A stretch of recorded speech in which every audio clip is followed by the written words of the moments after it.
आइए दोस्तों, आज हम सीखते हैं भारतीय संविधान की अनुसूचियों के बारे में। आज हम अनुसूचियों को याद करेंगे। तो देखिए, पहली अनुसूची है, इसमें भारत संघ और उसका राज्य क्षेत्र, इसमें पूर्ण राज्य और विशेष राज्य और केंद्र शासित प्रदेशों के नाम इत्यादि दिए हुए हैं। ये पहली अनुसूची में वर्णित है ये। और दूसरी अनुसूची में दिया है दरकार के विभिन्न पदाधिकारी जैसे राष्ट्रपति, लोकसभा अध्यक्ष, विधानसभा अध्यक्ष, राज्यपाल आदि के वेतन भत्ते दिए गए हैं। दूसरी अनुसूची है तो समझ लो दो से बोले तो 2 नंबर का पैसा बहुत फेमस है, प्रसिद्ध होता है, चर्चाएं होती हैं। तो ऐसे दूसरी अनुसूची को याद कर सकते हैं। 2 नंबर का पैसा यानी कि रुपए पैसे वेतन भत्तों की बात की गई है। तीसरी अनुसूची में सरकार के विभिन्न पदाधिकारियों की शपथ का वर्णन है।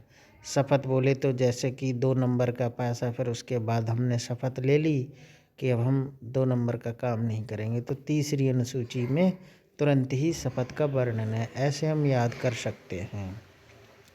चौथी अनुसूची में भारत के विभिन्न राज्यों के लिए संसद में, राज्यसभा में कितनी कितनी सीटें आवंटित की गई हैं, इस बात का वर्णन है।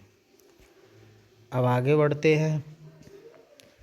पांचवी अनुसूची, इसमें भारत के विभिन्न राज्यों में जनजाति क्षेत्रों का वर्णन है। इसके बाद आती है छठी अनुसूची।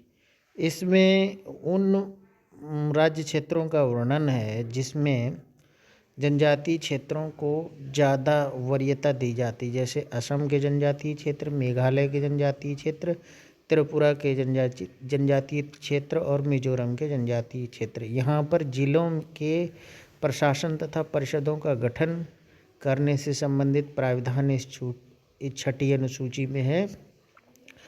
इसमें जो क्षेत्र दिए गए होते हैं वो पांचवी अनुसूची की में दिए गए क्षेत्रों की तुलना में अधिक पावरफुल होते हैं।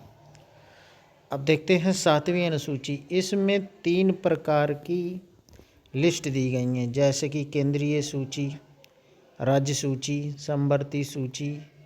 सरकार के विभिन्न विषयों को इन्हीं सूचियों में रखा गया है, जैसे राज्य सरकार को कौन कौन से विषय मिले हुए हैं और केंद्र सरकार को कौन से मिले हुए हैं। और ऐसे भी कुछ विषय होते हैं जैसे कि डैम है, नदियां हैं, तो जिन पर राज्य और केंद्र सरकार दोनों कानून बना सकते हैं।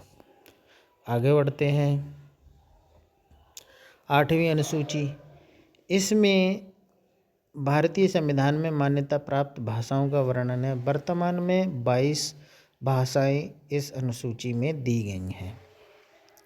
आप नीचे देख सकते हो, तमिल, तेलुगु, असमी, जोड़िया, बंगाली, गुजराती, नेपाली, हिंदी इत्यादि। आगे बढ़ते हैं। नौवीं अनुसूची, इसमें ऐसे कानूनों को रखा गया है जिन्हें न्यायालय में चुनौती नहीं दी जा सकती।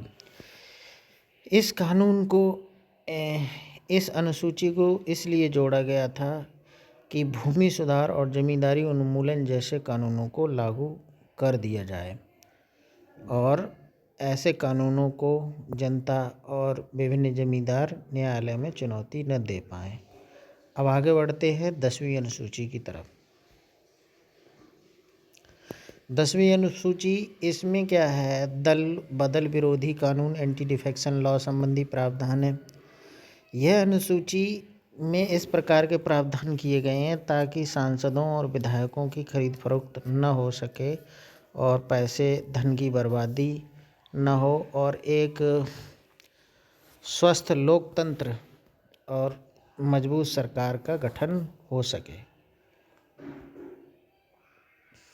अब आते हैं 11वीं अनुसूची।